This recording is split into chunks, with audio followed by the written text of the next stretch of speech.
Git ni former Senate President Franklin Drilon, debatable pa kung maipapataw ang perpetual disqualification kung wala na sa pwesto ang pangalawang pangulo. Sa programang Memo ng Bilyonaryo News Channel, sinabi rin ni Drilon na malaki pa rin ang tsansa ni Duterte sa eleksyon dahil sa suporta ng publiko.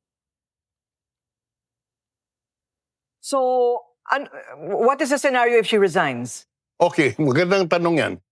What is the scenario if she resigns? Ano ba ang mangyayari?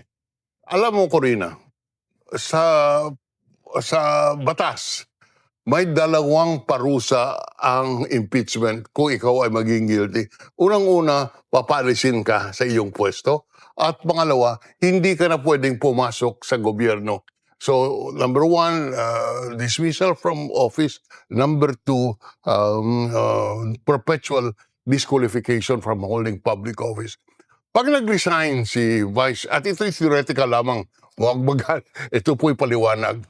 Pag nag-resign si Vice President Duterte, ang ibig sabihin, yung penalty na paalisin siya sa pwesto, maging academic kasi umalis na eh.